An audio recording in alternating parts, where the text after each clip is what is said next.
sweetie. How was work? Oh, why do you look so surprised? I told you I would drop by your office from time to time to drive you home.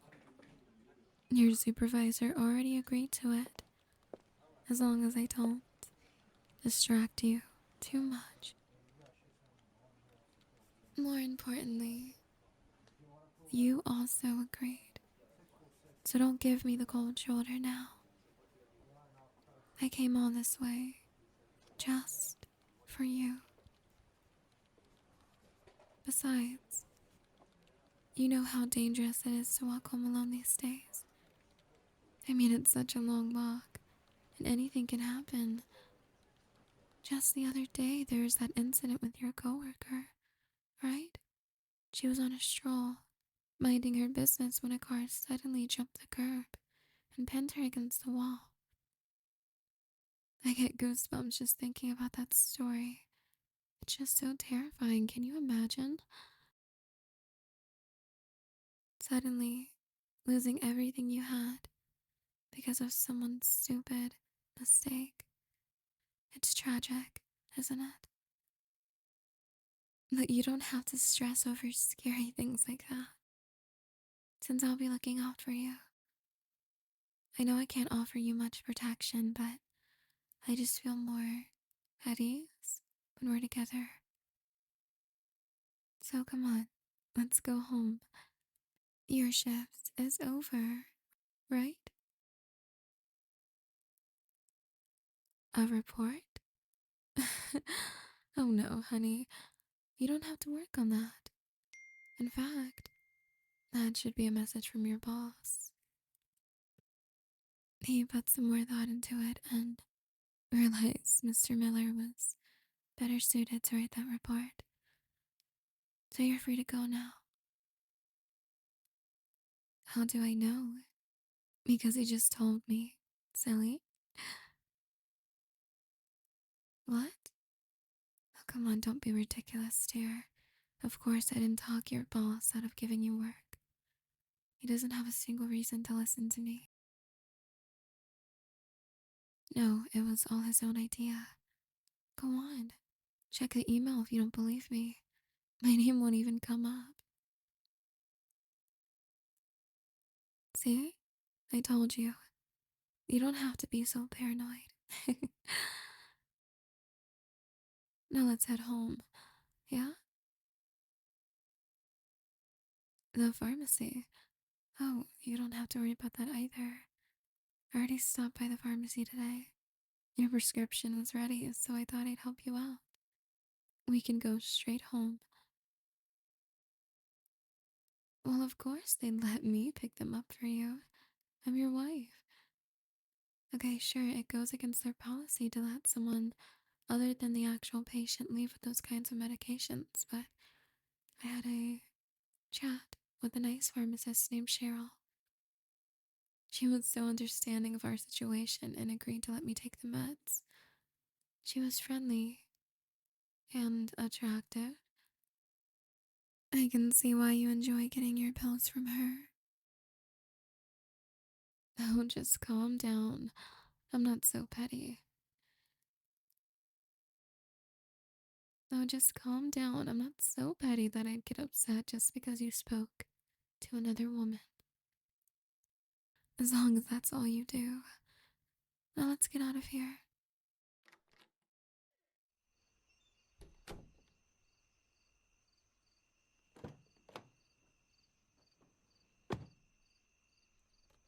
Honey, you know, I'm starting to worry about you.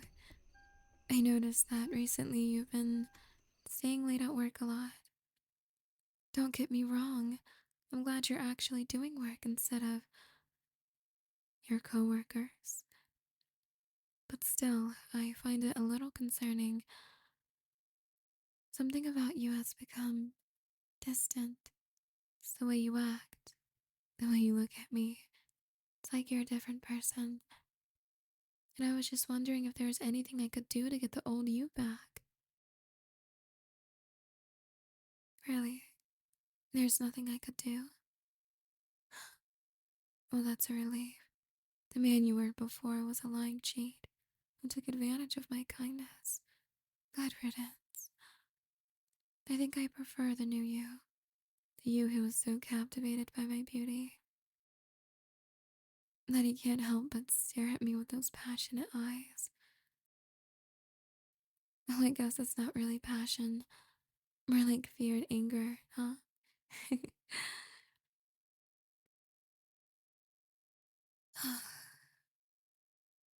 I guess they're still upset at me about what happened with Susan and Derek. Honestly, I would love to avoid another violent accident like that one, but it depends entirely on you. If you try to insult me again like you did when you cheated on me with her, well, who knows what might happen.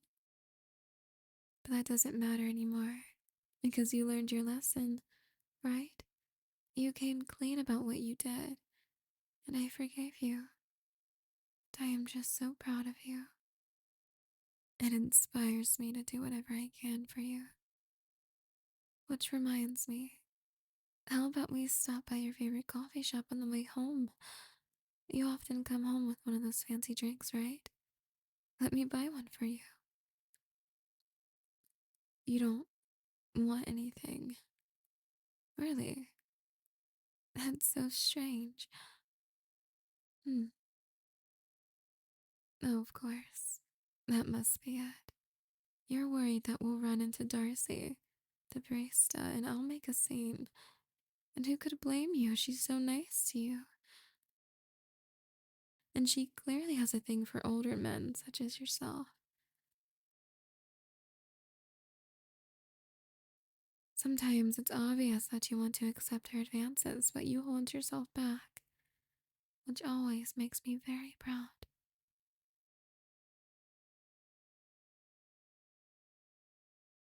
Oh, don't look so worried. There's a perfectly good explanation for me knowing all of this. You see, I talk to her all the time, just like you. I go to that coffee shop a little less often than you do, but I happened to meet Darcy on her earlier shift.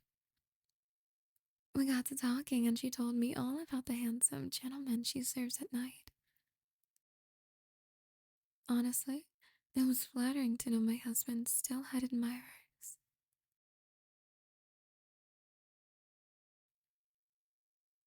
Will you calm down? It's not like I did anything to her. Even if I wanted to, it's unnecessary. I confess. Sorry. She decided that she wanted to focus on college full time so she could spend more time studying. That means she won't be working at the coffee shop anymore. It's a shame, really. Her decaf frappuccinos were something special, but you would know that better than me, right? I mean, they are your favorite. Do I have that correct? You see, I want to trust you again. I really do, but I figured it would be best to remove the temptation altogether. You know, for her sake. Do you get it now? This is me showing restraint. Hmm? What's wrong? You seem more upset now for some reason. Or is it just my imagination? Either way, at least I have your full attention, and I don't have to share it with anyone else. I mean, I do have your attention, right?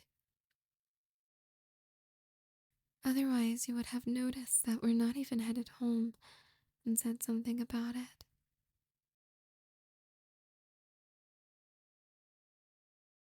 Well, obviously, it's too late to stop now. But relax. We're taking a quick detour. And you know the destination.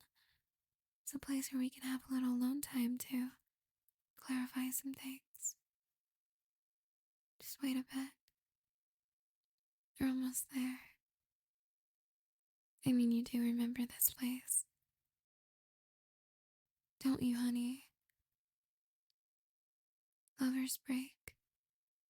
The infamous cliff where couples go to renew their vows by taking one last dive together